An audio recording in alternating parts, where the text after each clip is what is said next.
Inilah Injil Yesus Kristus menurut Santo Matius.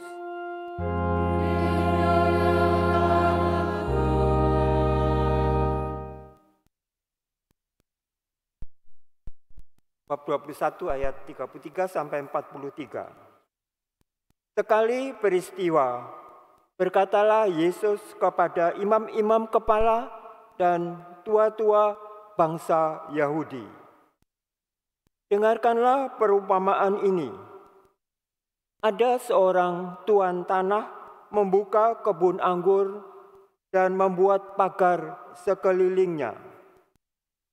Ia menggali lubang tempat memeras anggur dan mendirikan menara jaga di dalam kebun itu.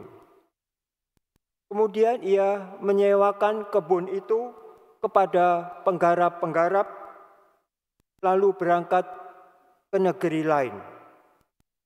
Ketika hampir tiba musim petik, ia menyuruh hamba-hambanya kepada penggarap-penggarap itu untuk menerima hasil yang menjadi bagiannya.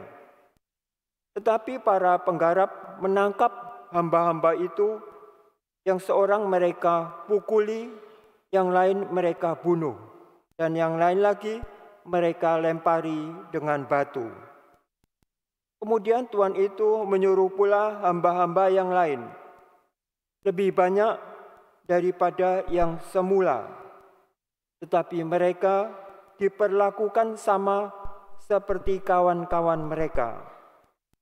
Akhirnya tuan itu menyuruh anaknya kepada mereka, katanya, 'Anakku akan mereka segani.' Tetapi ketika para penggarap melihat anaknya itu, mereka berkata seorang kepada yang lain, 'Inilah ahli warisnya, mari kita bunuh dia, supaya warisannya menjadi milik kita.' Mereka menangkap dia dan melemparkannya keluar kebun anggur itu, lalu membunuhnya. Apabila tuan kebun anggur itu datang, apakah yang akan dilakukannya dengan penggarap-penggarap itu?"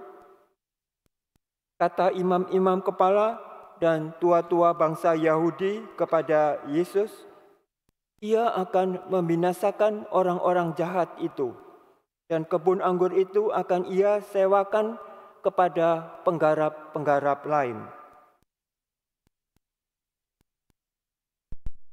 yang akan menyerahkan hasil kepadanya pada waktunya." Kata Yesus kepada mereka, "Belum pernahkah kamu baca dalam kitab suci, batu yang dibuang oleh tukang-tukang bangunan telah menjadi batu penjuru? Hal itu terjadi dari pihak Tuhan, suatu perbuatan ajaib di mata kita. Sebab itu aku berkata kepadamu, kerajaan Allah akan diambil dari kamu dan akan diberikan kepada suatu bangsa yang akan menghasilkan buah kerajaan itu." Berbahagialah orang yang mendengarkan sabda Tuhan dan tekun melaksanakannya.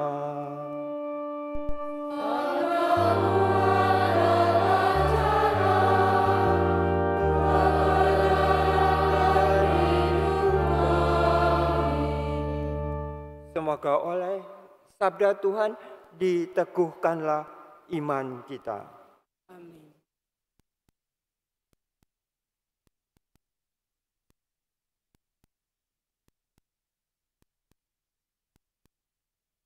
Nabi Yesaya menuliskan kata-kata Tuhan Allah. Setelah itu berkata, "Kekasihku itu mempunyai kebun anggur." Siapakah kekasih itu? Saya pikir kasih itu memang Yesus, Tuhan kita. Itu pemilik tanah yang akan jadikannya kebun anggur. Dan tanah itu adalah orang Israel. Banyak kata-kata yang Yesus katakan kepada tua-tua Yahudi dan ahli-ahli Taurat itu, merekalah yang terutama dimaksudkannya. Dan Yesus bukan mengancam, tetapi Tuhan Yesus memperingatkan. Bahkan Ia memperingatkan sebelum itu terjadi.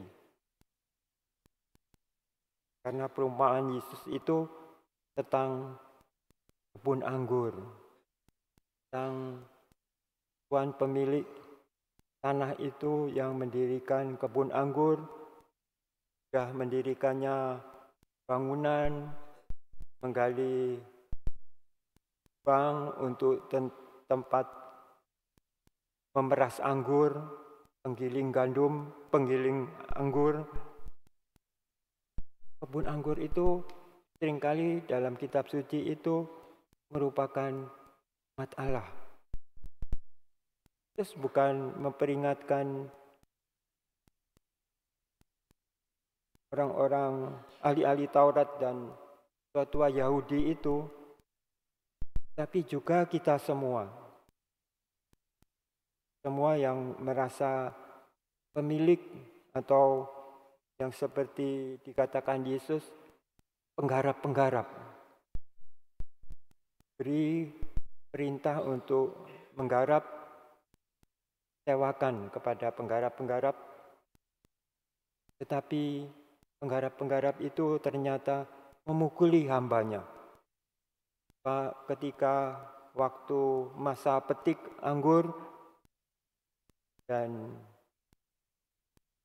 pemilik kebun anggur itu ingin memiliki hasilnya, mengutus hamba-hambanya, tetapi hamba-hambanya dibunuh, dipukuli atau dilempari batu, diusir.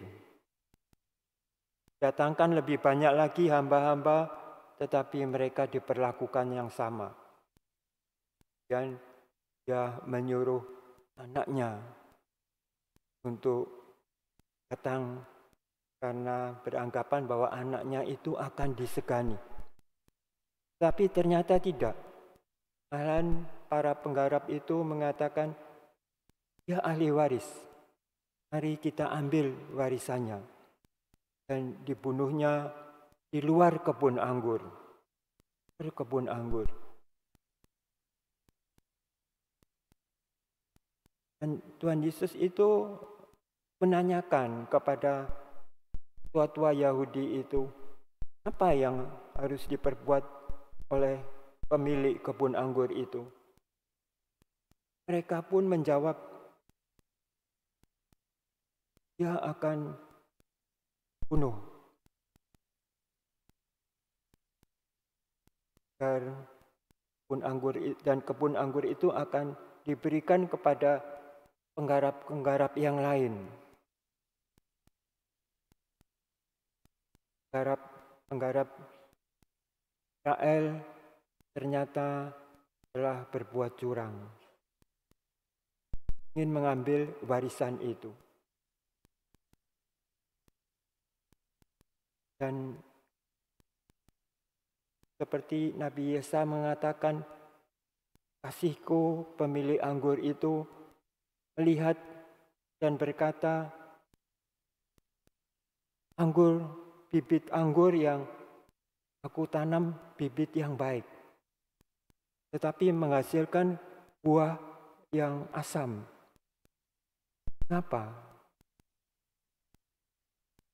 Terjadi bahwa kekasih itu lalu membiarkan kebun anggur itu makan pagar durinya itu diruntuhkan supaya binatang-binatang yang ingin memakan pohon-pohon anggur itu dibiarkan. Semak duri dibiarkannya tumbuh. Dan dikatakannya jangan lagi turun hujan supaya tanaman-tanaman itu mati. Itulah kekasih. Yang kekasih itu Yesus Kristus yang akan datang, dan bumi ini, dunia ini adalah lahannya.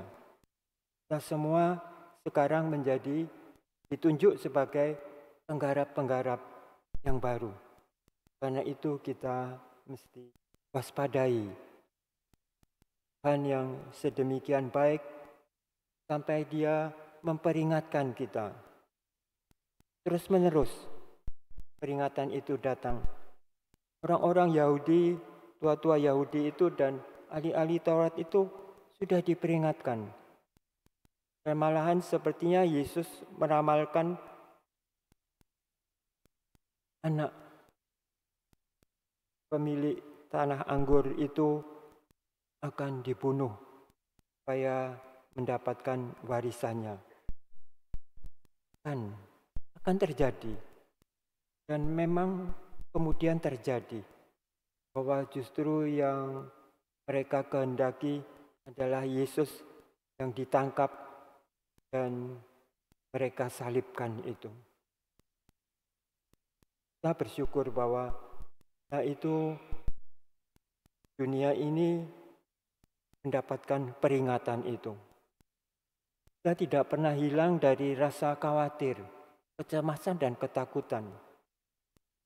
Orang tua yang cemas ketika anaknya pergi ke kota lain untuk belajar, ke luar negeri mungkin, cemaskan keadaannya. Orang tua ya, anak yang khawatir akan orang tuanya yang sakit-sakit dan selalu memohon agar mendapatkan penyembuhan. Berdoa, mohon. Tapi Santo Paulus berkata, kalau berdoa, memohon, itu pertama-tama ucapkan syukur. Baik dalam keadaan apapun, ketika kita mengajukan permohonan kepada Tuhan Allah kita, ajukan dengan penuh syukur. Seperti yang dilakukan Paulus sendiri. Karena itu ia berkata, panjatkan dengan hati yang suci. Panjatkan dengan tunjukkan kebajikanmu. Tunjukkan bahwa engkau selalu memperhatikan sesamamu.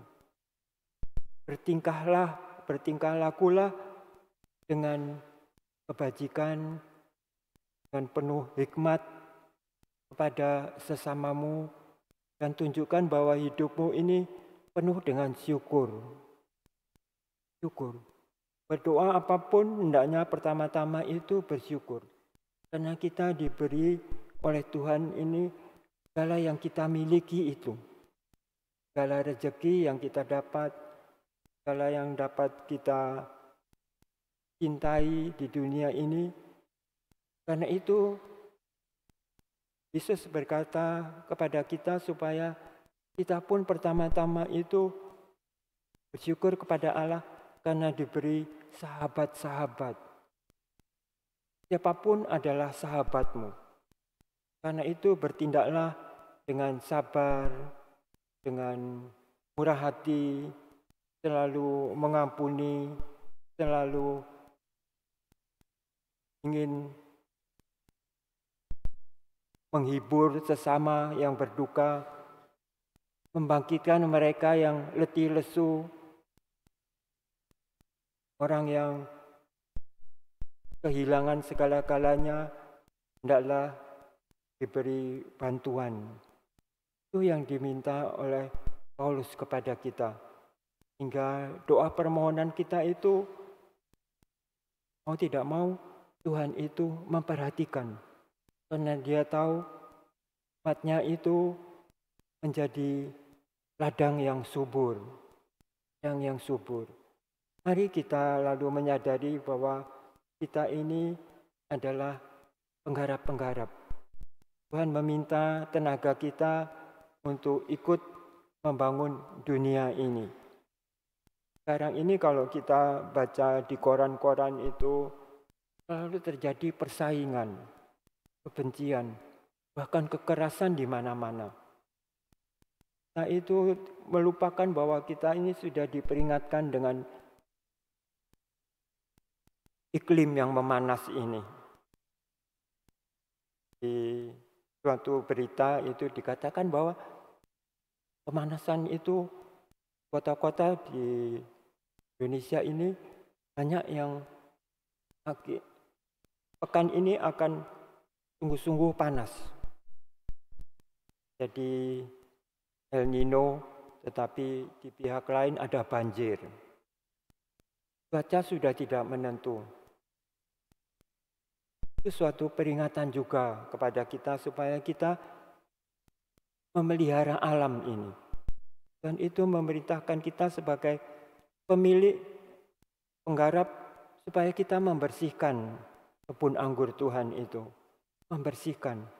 Membuat dunia ini, bumi ini nyaman bagi kita. Bagaimana? Kita ikut serta membersihkan dengan sepenuh hati. Penuh syukur karena tanah yang diberikan kepada Tuhan ini sebenarnya tanah yang subur. Seringkali kita yang menjadikannya itu kurang subur. Kita menjadikan pohon anggur itu buah yang masam dengan tingkah laku kita. Yang memusuhi, dendam, benci, marah. Ya. Enggak, kita pun tahu. Karena itu kita kadang-kadang mengatakan, kalau kita katakan diri kita marah itu rasanya agak keras. Lalu kita berkata tentang diri sendiri, aku ini emosional. Hal emosional itu adalah perasaan. Dan perasaan itu bisa baik. Perasaan itu diberikan Tuhan kepada kita supaya kita mempergunakannya kepada sesama kita. Perasaan untuk menghibur serama perasaan belas kasih seperti yang dimiliki Tuhan, hendaknya kita juga memilikinya. Berbela rasa kepada sesama kita. Ikut mau menanggung beban hidup. Berbagi dengan sesama dalam kesulitan-kesulitan. Ketika mereka kekurangan, kita bisa membantu. Ketika mereka putus asa, kita bersama-sama merasakannya. Ketika sesama kita berduka cita, kita pun tahu apa itu berduka cita. Itu perasaan emosional. Emosional itu bukan berarti marah.